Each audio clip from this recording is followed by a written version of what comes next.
Hi, everybody. Welcome to the Lidogo Sharing Circle, the Trouble Fixer. I'm Matt Hawksley. I'm here with my friend, the one and only Trouble Fixer himself, Jose Martinez. And today we're going to be talking about how you can change your attitude and you can change your life. Sounds simple, sounds easy, but I know that it's not always easy, actually. But I'm here with the legend. He's coming all the way from Madrid, the snowy lands of Madrid. Jose, welcome. How are you doing today?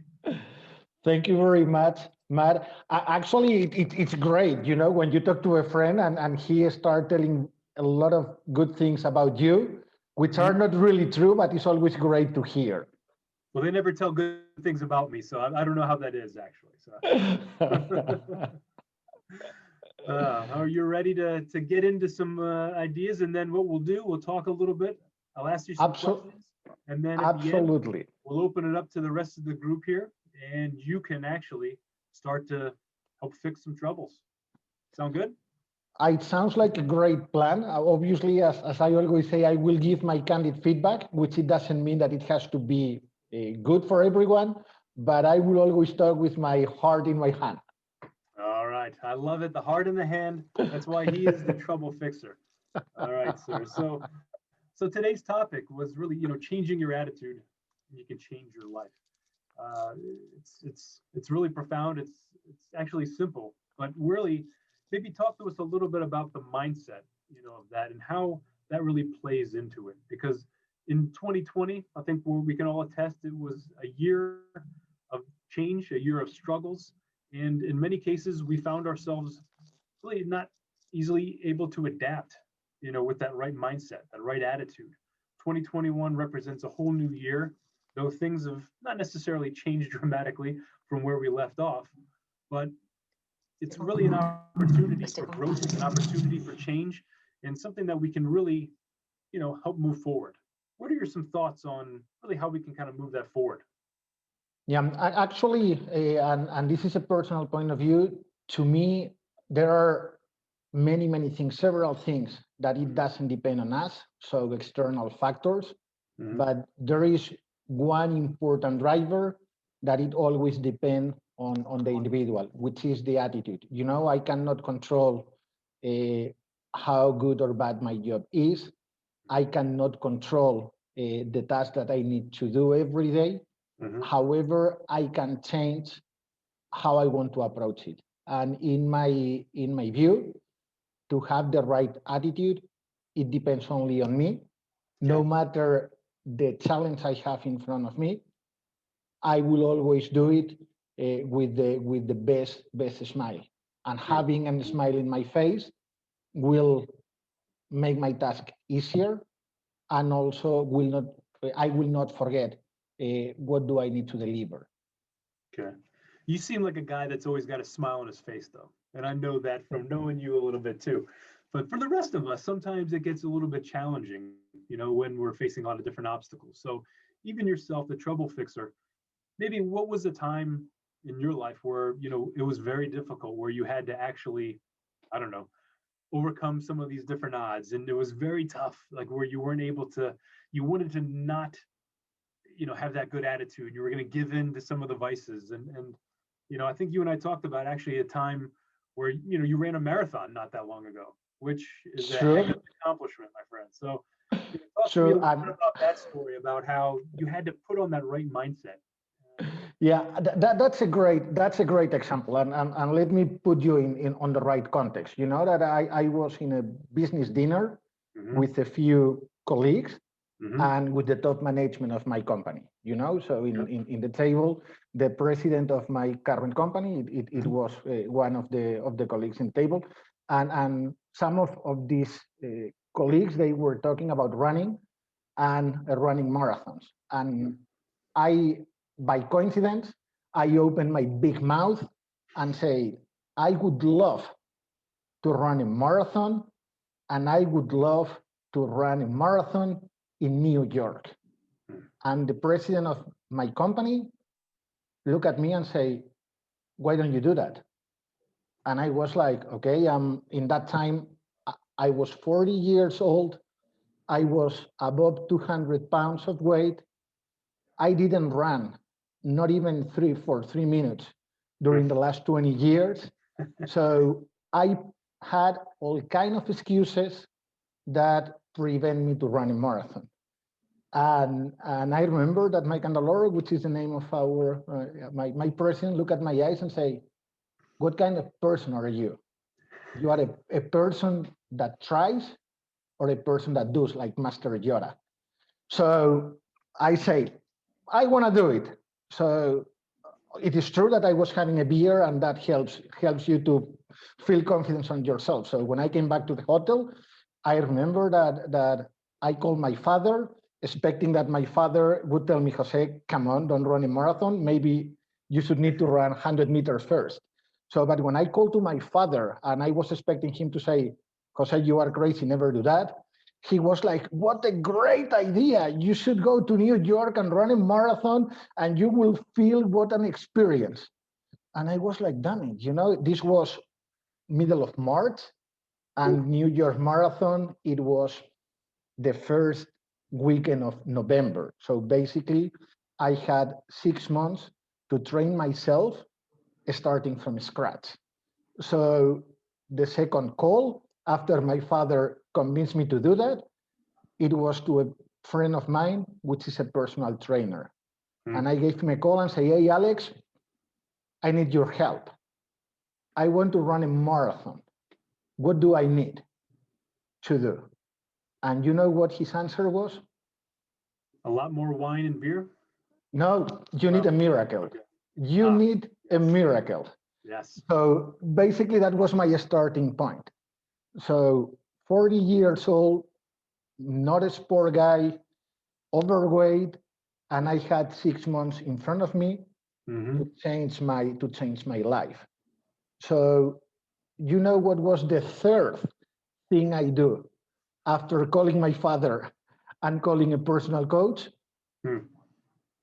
I start sharing my goal to everyone, to force myself to get a commitment with myself. So to my sisters, to my friends, in the company, to everyone, I was like, you know what? I have a challenge. I have a challenge with a few colleagues in my company, and I'm gonna run a marathon in 6 months. So after that, I prepare a plan. And that plan, it was very, very clear. I need, first of all, kind of immersion. I need to do a diet, and also I had a time frame. And basically, for me, every day it was a new day where I have a long-term goal and I have mini tasks to do.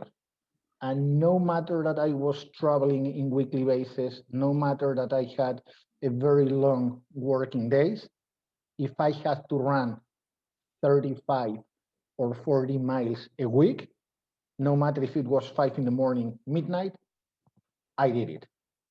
And if I, for whatever reason, I was not able to deliver, I didn't kill myself, but I was sure that I would recover that pending task. Because at the end, I mean, we are humans and we fail. And of course, there are some successful cases. I have also plenty of fails, and we can talk about that if you want. No, I think that's a point we'll come back to later with really that empathy and that kind of almost compassion for yourself, because I think that's something that we all forget. We put ourselves down too often. We're very hard. We're our worst enemy in many cases. So having that, I think we can talk about that in a second, because I think that's a really important scenario. But I think it's a great thing where you kind of really, you find that support, you make it public, put that out there so that you're kind of holding yourself accountable, and then really starting to plan it out.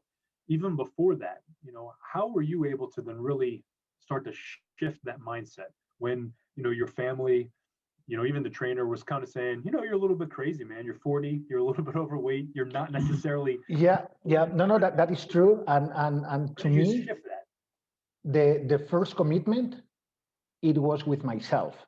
Okay. So to be honest, I mean, it was great to have a challenge with my president. It was great to have a challenge with my business partners or with my friends. But the first commitment, it was for me. it was to push myself out of my comfort zone.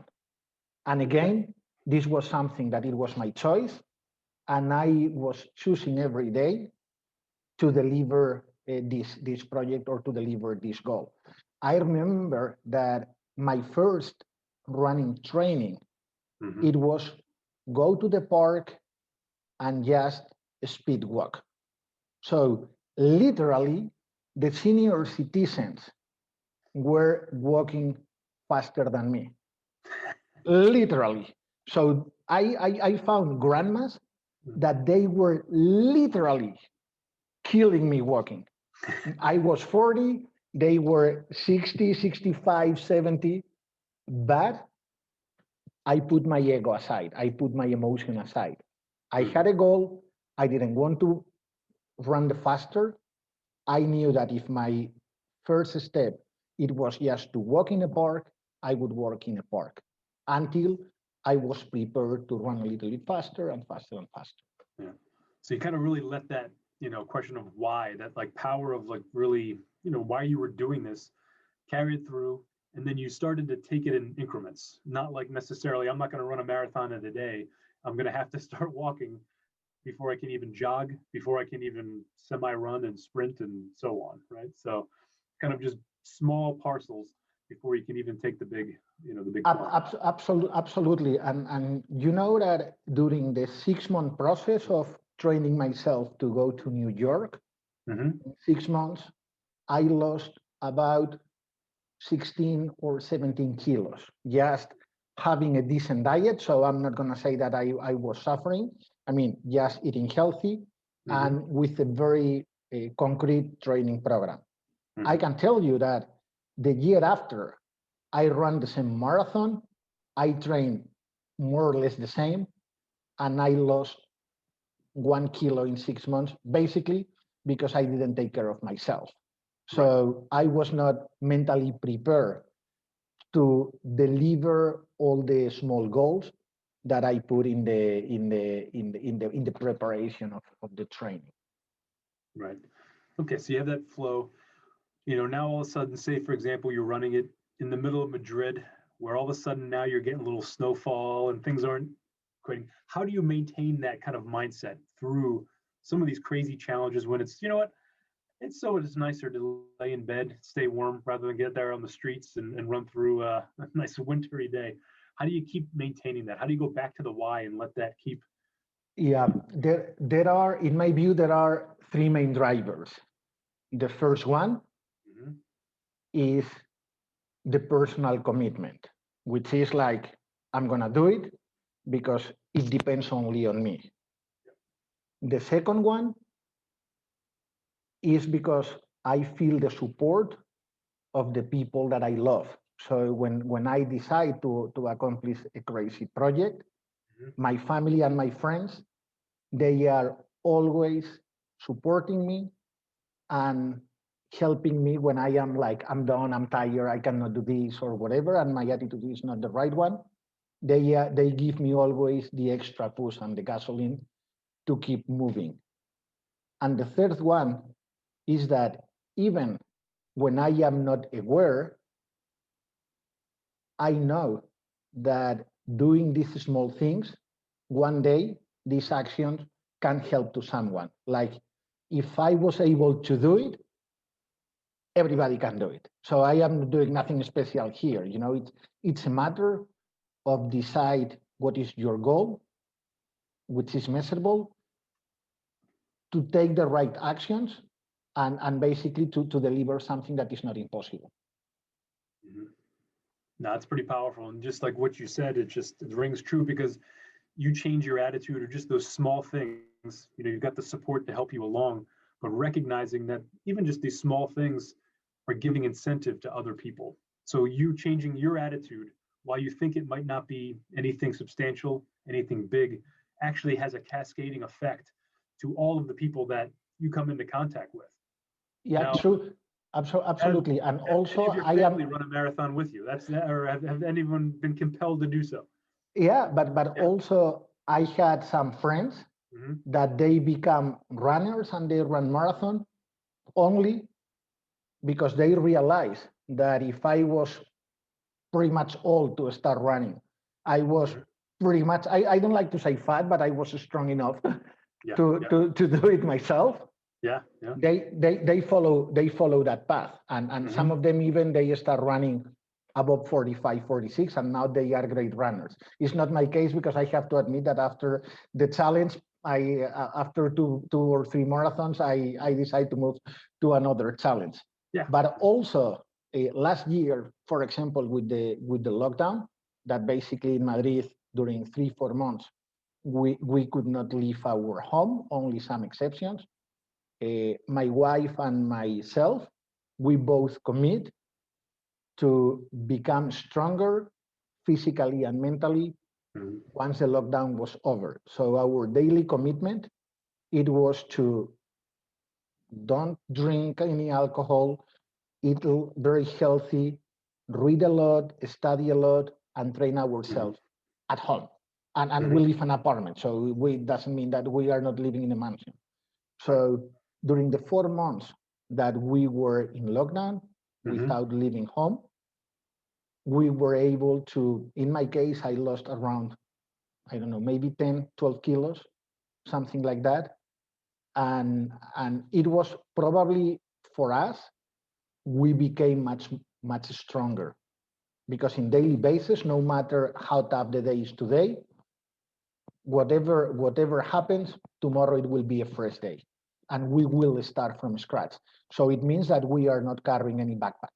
So any single day, it was a new challenge, and Mhm. to keep improving ourselves.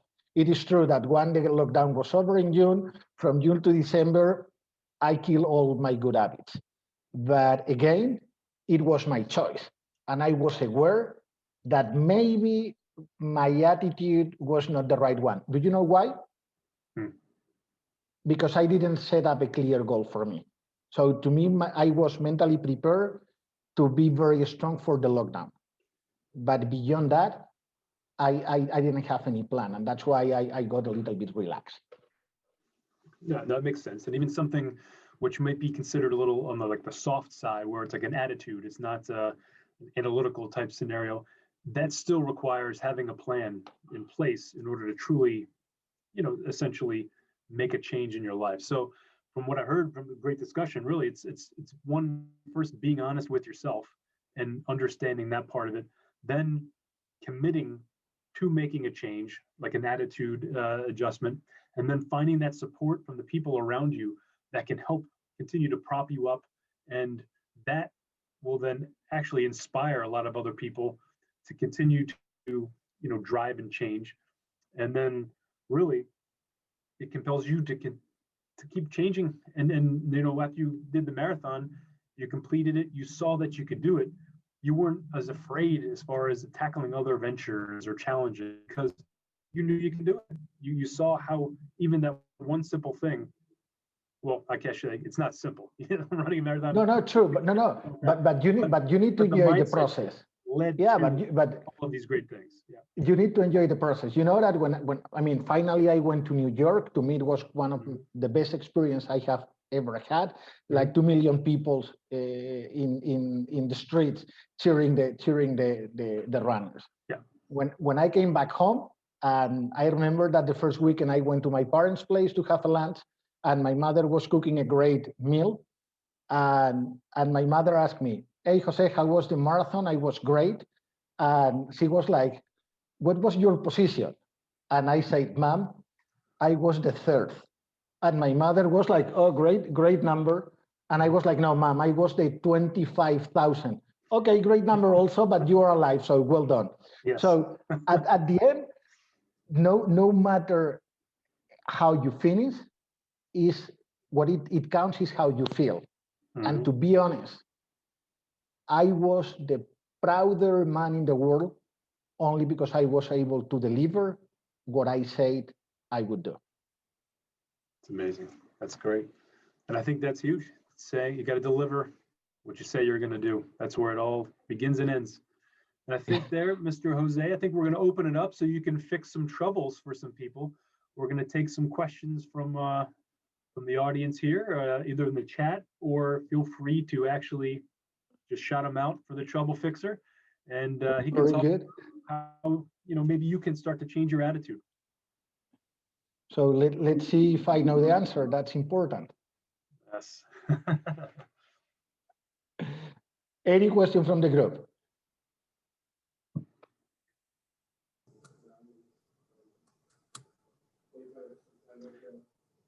In the meantime, Jose, maybe something from the business side of things, where, obviously it's been a very tough time with regards to COVID and people working remotely a lot more.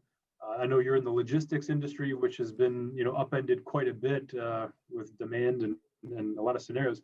How have you been able to keep a positive mindset for your team and for overall organizations as things have had to rapidly change? Well, yes. No, thank you for the question. That's probably the biggest challenge that all the companies suffers today. You know that most of our teams are working remote, which means that to keep engaged the people is probably the most difficult thing. First of all, because at the end we are all socials. We love to talk to each other. This is a fact. So basically, we have, let's say, weekly tactics like arranging virtual breakfast to share ideas or just to talk about life for 15, 20 minutes without any agenda. It is true that in every month and a half, every 2 months, we arrange town hall meetings locally or per region, depending on the situation, to keep the people informed about how the company is doing. Also, the local managers are very close to their teams, not only about the business, just to ask how are they doing. You know that unfortunately, South Europe, Italy, Spain, France, they were the epicenter of the pandemic in March, April. So we have suffered very closely in our group. People which has missed father, mother, or a close relative. So at the end, before the professional approach, for us, the personal approach is critical. And let me share some example with you. We in Italy, for example, we had an employee which she's from Czech Republic and she's living in Italy. So all her family is in Czech. So one of our team members, the country manager, every day woke up at 5 in the morning to go to the supermarket to wait a queue for 2 hours just to buy food and stuff to this person because this person, as was COVID, she could not go herself. So for us, the human side is fundamental to keep people engaged, considering that I mean the challenges are in everywhere. Absolutely. So the human side and communication, really, it's like staying close to keeping people on track. And that kind of leads, we got a question from Abby, who says, what is your strategy to get back on track with your goals when actually you have that setback? When she experiences some of that, she's kind of abandoning the goal altogether. And then it's really challenging to then jump back to keep that moving forward. Normally I do a fresh start. So first of all, when I fail, it's normal. So it's impossible to deliver 100% always in my view. Basically, I establish a clear, let's say, go live. If I've talked about last year when I wanted to lose 20 kilos in 2020 and literally I gained 1. So it was a bad performance. But I had a clear view in December that January would be a fresh start. So what I did in 2019, it does not count. So 1st of January, I already came back to the right path, but also I have a more realistic goal considering the circumstances, because sometimes the external drivers doesn't allow you to deliver. You have stress, maybe you have more work, maybe you are studying and working at the same time, maybe you are scared because this is something we need to handle our emotions. When the COVID started in March, everybody I know was scared, and everybody has fears, and this is normal. So it's impossible to be up every day for a long time. Which is important is to know that even when you are down, to try to have a very neutral, let's say a very neutral path forward. Yeah. So here, again, it starts really with that self-compassion. It's okay Correct. that you have those setbacks and those things, kind of, understand that, embrace it, and then reset some of the goals, start small, incrementally, so that you can kind of get back on track. It doesn't have to go for the big thing, the big whale. You're now kind of getting back and then building that consistency once again. Absolutely. And also something that it's important is like in my case, when thing goes well and I have a fantastic day, I am not overreacting like, great, life is good. And when thing goes wrong, I will never start crying, because I mean, all the emotions are temporary. So you will not be laughing for 10 hours and you will not be crying for 10 years. So, and this is basically how to manage in my personal point of view. Yeah. Great. We got some more. You're getting showered with love in the chat there. You're the real pathfinder. You're the soothsayer. You're the man who gets all the things done and plans. And so great feedback. We got to do another question though. What's one recommendation for an individual person who's trying to adapt oneself to a completely different context? So something that they're used to something completely new. How do they kind of really keep that attitude and mindset that they use to tackle that? Thank you for asking. First of all, to me, there is not any wrong or right answer to that question, and I will talk about my own personal experience. First of all, I observe. So when I am out of my comfort zone, before to take any step, I try to understand what is the context and where I am. Second, I am always genuine. So I don't pretend to be a person that I am not. So it means if I am extroverted, I'm extroverted with everyone. If I am open to show my emotions, I show my emotions. And most important is to have a clear view about what is my expectation about these circumstances and what is other expectations about me, in order to try to match my expectations with people's expectations. But if I have to choose, or to give you one single tip, is to be genuine and to observe. That's it. Just to actually start, just to begin the process. Huh? Yeah. Correct. That's great. Well, that's about what we've got time for today. Thank you, Jose. Thank you, everyone, for participating. We're going to be back again with the Trouble Fixer in the not too distant future. So stay tuned. We're going to be talking about a lot of different great things, and no better person to get some great sage advice than the Trouble Fixer, Jose Martinez. Thank you, everybody. Stay tuned, and we'll all connect again soon. Thank you very much. Stay safe. Thank you, Matt. See you soon. Bye-bye. Cheers. Bye.